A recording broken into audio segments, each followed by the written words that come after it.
What's good, guys? Mikhail Bennett here, back again to drop another banger for you guys, right? If you want to learn how to acquire your first or your next 100K in business credit, stay tuned.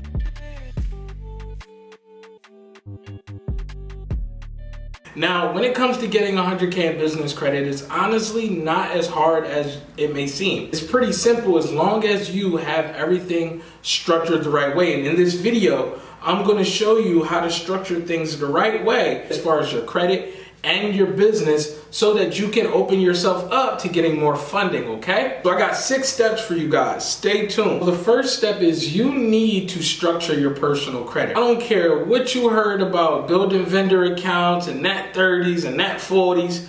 You don't need none of that. What you need to do is structure your personal account so that you can continuously do that to get more and more funding. When you're able to personally guarantee that because of your personal credit, it shows that your credit is strong enough to withhold these business credit cards, business lines of credit, and things of that nature, that's super important and it's super powerful for you. So the first thing is structuring your credit report. So what do you need your credit report to look like? You need to have at least 2 credit cards over a $2,500 limit, and those cards need to be open for at least 3 to 6 months. The next thing is you cannot have any derogatory items, no collections, charge off, late payments of any sort on your credit report. It's a no, you cannot have them, okay? Now, if you do have negative items on your credit report, my advice is to get my DIY credit repair bundle. It's going to show you how to clean up those negative things off of your credit report. Now let's move on. As far as your credit score, you need to have a minimum of a 680 credit score to be able to get this type of funding, business credit, right? If you want business credit cards, you got to make sure that you take care of all the personal credit cards on your personal side, okay? Because that's how they're going to judge you. They're going to be like, okay, this person is taking care of their personal credit. I believe they can take care of this business credit. You're personally guaranteeing it. That's what a personal guarantee is, okay? The next thing is you want to make sure that you have at least 6 months of age on your credit report as well. They want to see that you've been able to handle credit for at least a couple of months, right? Your credit can't be brand new. So if you're somebody who has a bunch of negative items on your credit report and you remove them, you're going to lose a lot of age. So there's other ways to make up age by reporting your rental history, getting added as an authorized user on a family member like I did, right?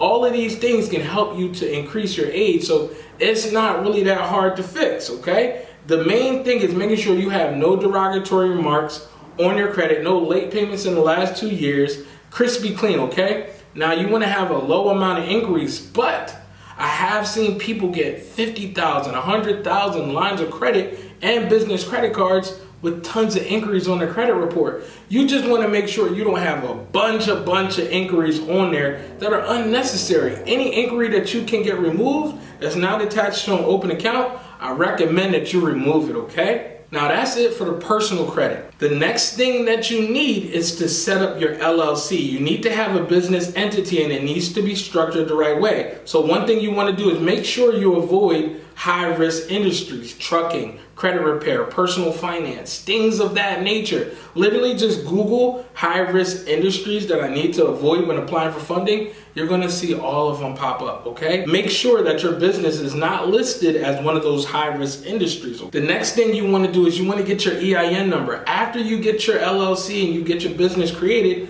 you want to go and get your EIN number. This is very important when it comes to opening up your business bank accounts and even applying for business credit. Now, the third thing that you want to do when it comes time to getting funding is you need to get a website. You need to get a professional website for your business, right? A domain name. And my recommendation would be go to GoDaddy, get you a domain name. A lot of times you can Google GoDaddy 99-cent coupon so you can get your domain for 99 cents. If not, it's only going to be like 10, 15 bucks. At the same time, you can add a professional email because this is important when applying for funding as well. You want to look as professional from top to bottom as possible. So doing these little steps is going to help boost the credibility of your business when it comes time to get funding. Do you want to look like a small business or you want to look like a big business? If you want the big bag, you got to be set up all the way. The fourth thing you want to do is get yourself a virtual address, and I'll give you 2 reasons why. One reason is because when they go to look up your business to give you funding, they're going to look it up and see, okay, this is in a house, like a room in a house, if you're using your personal address. The second reason is your business entity is public information. So if you're running a business and it's from your house, like that's the address you use, people can literally search that up and come to your crib. Like, who wants that, right? That's total invasion of privacy. So it's very important that you separate your business and your home address, and you can get that done by getting a virtual address. My recommendation would be iPostal. That's the one we use. It's actually at the Staples. So when we have to go pick up our mail, we just go to the Staples and we get it. That's our virtual address, okay? So the fifth thing, and this is something that a lot of people miss, is that they don't build relationships with banks, right? I see people in a lot of different Facebook groups and stuff, and they see X, Y, and Z got approved from this bank, so they just go and apply, not knowing that that person might have had a relationship with that bank. So when I'm talking about building a relationship, I'm talking about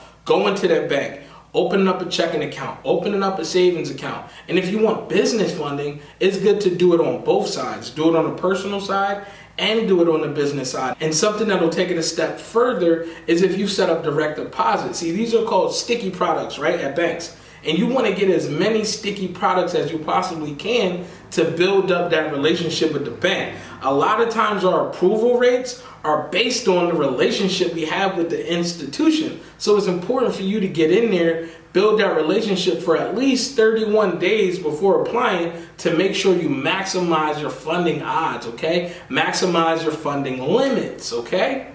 Now, after you've done all those steps, you've done all the steps that you need as far as preparing for funding. Now, when it comes to filling out the applications, here's another tip.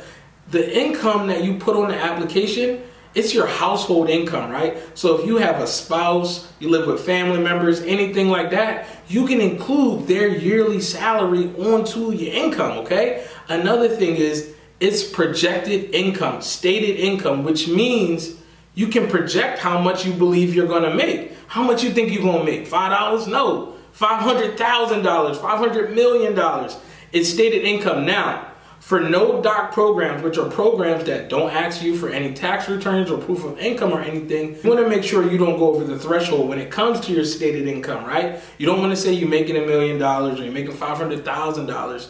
That might raise a red flag, and then they may actually ask you for documents. So a lot of times when you go to these banking institutions, the question is, how much is your no-doc program? How much can I apply for or ask for without you asking me for docs? And you can ask them this question. So this makes it super, super easy for you to understand exactly what you need and how to apply when it comes to getting business funding. Okay, guys?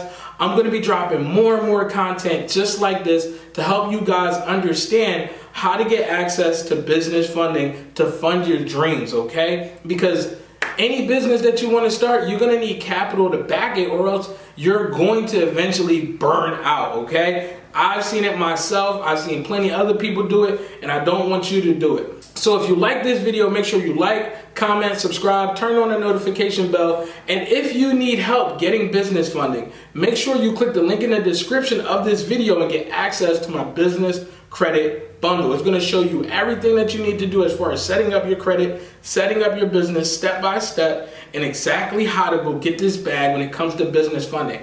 Guys, my name is Mikel Bennett. I'll see you at the top, not from the top. Peace out.